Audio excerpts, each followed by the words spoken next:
Welcome back to the channel. Today, we're talking about two sixpence coins from the United Kingdom, classic pre-decimal coins that many collectors love. While most sixpences are common, some rare dates, silver issues, and minting errors can make them surprisingly valuable. In this video, I'll explain what to look for, which years are worth big money, and how much your sixpence coins could really be worth. Let's get started. First up, the sixpence coin is a very old British denomination, dating back to the reign of Edward VI in the 1500s, but the 1957 issue belongs to a different era altogether. Post-war Britain, when the country was still using the pre-decimal monetary system, 12 pence to a shilling, 20 shillings to a pound. The sixpence was literally half a shilling, or 1/40th of a pound, and it had real purchasing power in its day. Think bus fares, sweets, or a pint of milk. By 1957, the sixpence was no longer struck in silver. Instead, it was made from cupronickel, a copper nickel alloy, as all silver content was removed after 1946. To save costs, this change made the coin harder wearing and cheaper to produce, but also meant its intrinsic metal value was no longer tied to precious metal prices, so its collector appeal today depends largely on its historical interest and condition rather than silver bullion content. On the obverse, you will find the first definitive portrait of Queen Elizabeth, designed by Mary Gillick, showing the young queen wearing a laurel wreath and facing right. Legend reads, Elizabeth to Dei Gratio Regina, which translates to Elizabeth by the grace of God, Queen. On the reverse, there's a beautiful floral arrangement combining the English rose, the Scottish thistle, the Welsh leek, and the Irish shamrock, all tied together with the denomination sixpence and the date below the edges read, giving it a textured grip. The coin measures around 19.5 20 millimeters in diameter and weighs about 2.83 grams, which is useful for checking authenticity if you suspect a counterfeit or altered coin. It's small, elegant, and very representative of 1950s British design, practical yet symbolic. Now, let's talk about how many of these coins were struck, because rarity always impacts value. The 1957 sixpence had a very large mintage, over 105 million in the series. This means that most examples you find in circulation or in old change jars aren't particularly rare. A condition is everything. Circulated examples are plentiful, but uncirculated examples, especially ones with original mint luster and no significant tag marks, are much scarcer and command higher prices. The large mintage means you shouldn't expect a huge payday for a well-worn coin, but finding a pristine one can still be exciting. So what's a 1957 sixpence actually worth? In well-circulated condition, you can expect a value in the range of £20 to £1, depending on overall eye appeal. Coins in very fine VF2, extremely fine condition can fetch £1 to £3, while uncirculated examples may bring in £4 to £10 or more, depending on grade and demand. Coins in certified mint state and above with strong luster and no toning spots can go even higher. Among collectors, proof strikes or rare error varieties can sell for significantly more, but those are uncommon. Remember that listed prices on auction sites like eBay are not always what they sell for. Always check completed sales for a realistic view of current market trends. Grading is key to unlocking a coin's value. A coin that is just a grade or two higher than average can be worth double or triple the price of a more worn example. When examining a 1957 sixpence, look at the queen's hair detail. Is it sharp or worn flat? Check the floral reverse. Are the petals and thistle bristles visible, or are they smoothed out? Look for scratches, rindings, or signs of cleaning, which can lower the grade and therefore the value. A natural patina or subtle toning is usually preferred by collectors, whereas harsh polishing or cleaning leaves hairline scratches and can reduce value dramatically. Learning to grade accurately will save you money when buying and help you price correctly and selling. Now for the procedure-related details and tips, which you can read off as a rapid segment or display on screen. Mint means uncirculated. Look for nowhere on high points. Original luster is key. Tag marks are normal, but fewer is better. Cleaning kills value. Proof coins have mirror-like fields. A weak strike is not wear but can affect grade. Mint set coins often have better strikes. Always weigh and measure for authenticity. Cupronickel sixpences are non-magnetic. Check edge reading for damage. Store in acid-free holders. Avoid TVC flips. Humidity control prevents toning spots. Keep coins away from direct sunlight. Gloves prevent fingerprints. Or better is considered gem quality. Slab coins sell more easily online. Learn to spot artificially toned coins. Strike doubling is different from die doubling. Planchette flaws may lower grade slightly.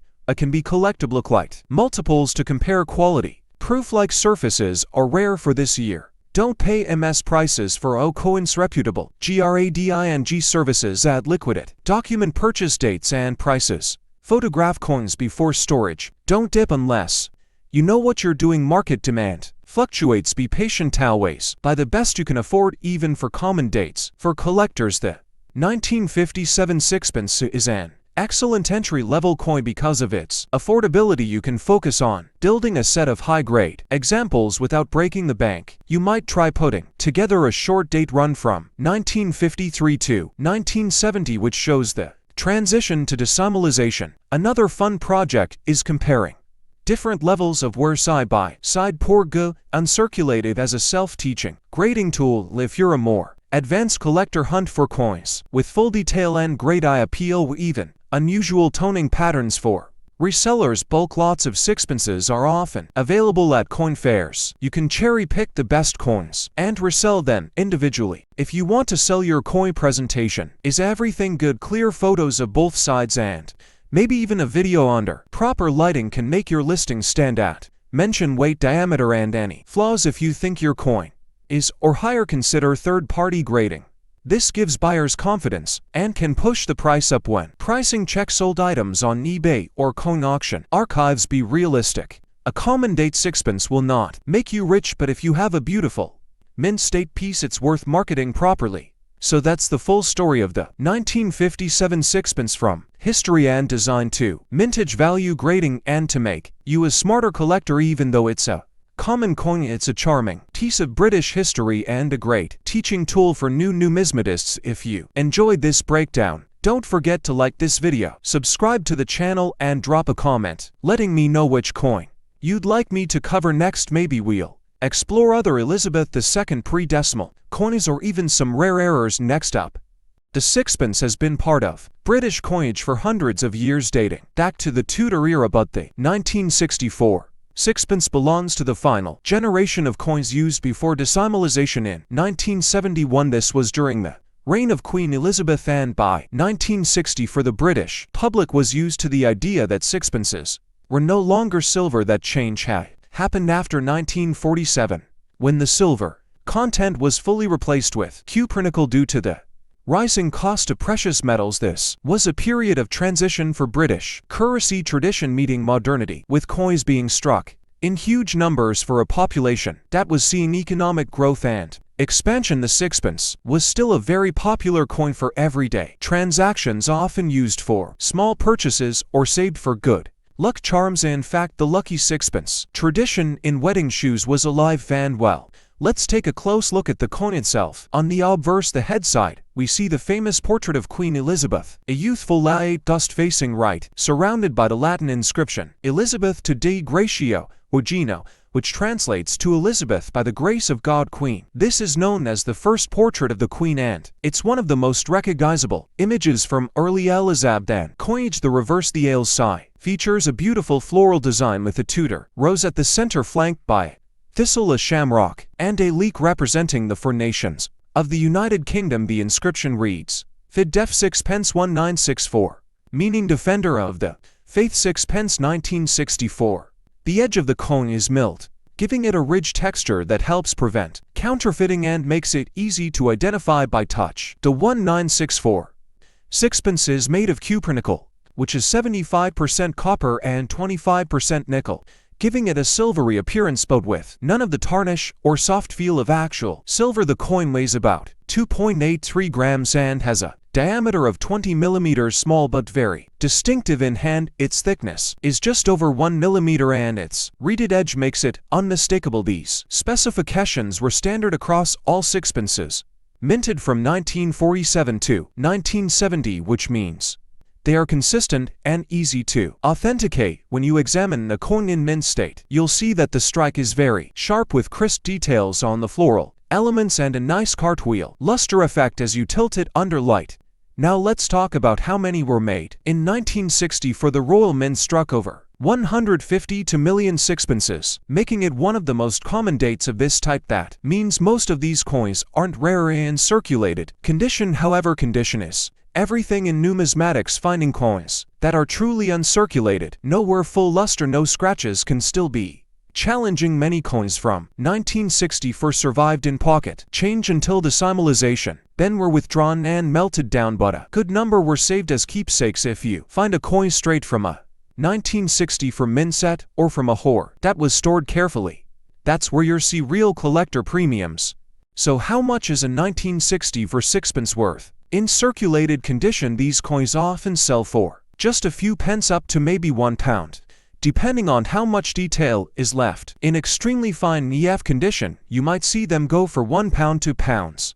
But in uncirculated UNC or brilliant uncirculated BU condition, the value can jump to £3, £5, or even higher if it's a particularly well-struck example with attractive toning. Some collectors pay a premium for coins that look like they just left the mint, especially if they are slabbed and graded by a third-party grading service like NGC or PCGS. If you're in another country, values can be similar in dollars or euros, as it's a collectible coin with global demand. If you happen to have a batch of condition 1960 for sixpences, that can be both a challenge and an opportunity. On one hand, bulk lots tend to sell for slightly less per coin than individual sales because buyers are taking on the job of sorting through them. On the other hand, this gives you the chance to cherry pick the absolute best examples for grading or reselling individually.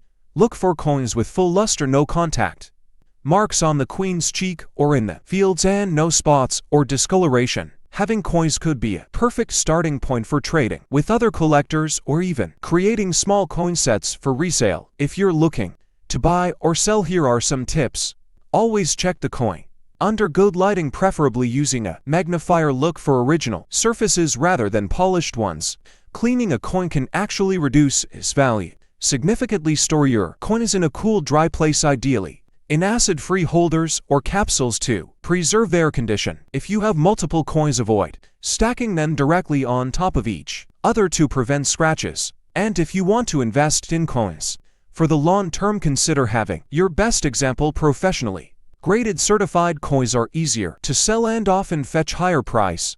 Before we wrap this up, let me invite you to become part of our coin collecting community right here on. If you enjoy content like this, deep dives into specific coins, market value updates, collecting tips, and historical insights, then hit that button and turn on notifications. You can also check the video description for links to recommended coin catalogs, price guides, and forums where you can discuss your finds with other collectors. Supporting the channel helps me create more content, review rare coins, and bring you the most accurate market information possible. The 1960 for sixpence may not be a rare coin, but it is an important piece of British numismatic history and a beloved collectible. Its value lies not just in the small amount of money you might get for it, but in its connection to a time when prendacimal currency was still the everyday norm in Britain. Whether you have 110 or 30 mint condition examples, these coins are a great entry point into collecting and can even hold investment potential if you focus on top grade specimens. And thanks for watching.